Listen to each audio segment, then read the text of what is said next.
Hi, I'm Tim. Welcome and thanks for logging on. If you love this watch, email me, tmosso@thewatchbox.com. It's in the description below. Your purchase and pricing email question line for buying this or any watch you see on any of our platforms. Please reach out to me directly. Email tmosso@thewatchbox.com for pricing details. Today, we're discussing a lovely late 1990s Rolex Oyster Perpetual GMT-Master II. This is the 16710 in stainless steel. It's a U serial number, so 1997. It's on a 78790 bracelet with 501B end links, and that has a code corresponding to roughly 1998. So now you're up to speed on our late 1990s GMT-Master II and its bracelet. I'll show you more details as we go on. Let's talk about the fit of this emerging vintage piece. 40 millimeters in diameter in steel. It's 12.1 millimeters thick, 47 millimeters from lug tip to lug tip with a 20 millimeter spacing between the lugs. We throw the watch on my wrist, which is 16 centimeters in circumference. On a hollow end-link bracelet, these 5-digit Rolex watches are very easy to wear. Recommended for a wrist as small as 13.5 centimeters circumference. You can see the watch comes nowhere near overlapping the edge of my wrist. Those lugs are well inboard either side of my wrist.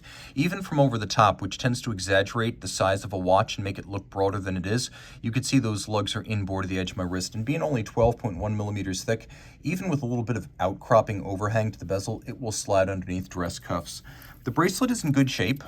Every Rolex bracelet from this period that's been used has some amount of stretch and rattle, but you can see it's not an excessive amount. The play is respectable. The Oyster bracelet features removable links fixed in place by screws. You could see those. Also a number of divot pairs drilled into the stamped clasp, which allow you to use your spring bar tool to change the anchoring point of the bracelet to fine-tune the fit. You can see we still have good definition of the stamped features, such as the skeuomorphic links and the 5-point coronet. We'll get inside the clasp. I'll show you the code. Right there, you can see it's a U5 corresponding to roughly 1998.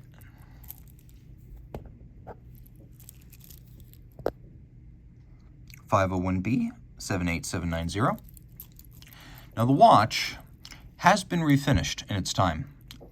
You could see that there's a little bit of a diminished volume to the lugs themselves. You can see that there's a disparity from side to side in terms of the actual thickness of the lug.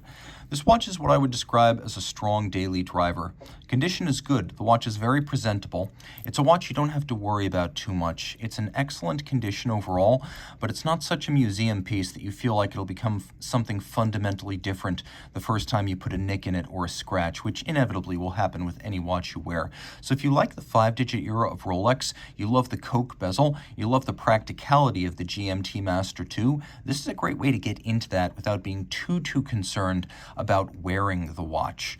We have a crown with sheer guard profiles, satinated lug hoods, polished case flanks. You can see that the bezel features both satination and polish on its knurled portion.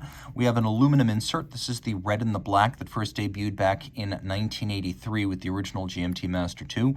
We have a boxed sapphire over a black lacquered dial. And I'm going to show you that this watch features a Rolex service replacement dial and hands from Rolex, so it's all official. So it is a Luminova dial. Taking a quick look at the remaining features of the dial: white gold indices, white gold hands. It is a dual time watch. The original GMT Masters were single time zone watches, and inevitably you would just be looking at the AM/PM counterpart to whatever the 12-hour hand said. So you'd always be looking at Greenwich Mean Time, and then you would use your bezel to calculate whatever the destination port or airport would be. Since the GMT Master was originally designed as a pilot's watch for Pan Am pilots, the idea was that they would all have synchronized GMT time on their watch and then use the calculator bezel to find that second time zone of the arrival airport. Well, since 1983, there's been a GMT Master II in the catalog. So now you can decouple the local hour hand, which I will do now, and you can actually set it independently of the 24-hour hand. So this makes one circuit every 12 hours. This makes one circuit every 24 hours. And if you want to advance the date, forward or backwards as you travel across the international date line, you can do that. So why still bother with the calculator bezel? Well, the idea here is you can now use that bezel to calculate a third time zone. Imagine you put your local time at center using the local hand, you set Greenwich Mean Time using the 24-hour hand, and then whatever time zone you're thinking of, you apply the GMT minus or the GMT plus, and then you read the time in that third time zone off the bezel. So that's how that works. Inside, Rolex manufactured caliber 3185, chronometer certified, 31 joules, 4 hertz beat rate, automatic winding with a 48-hour power reserve.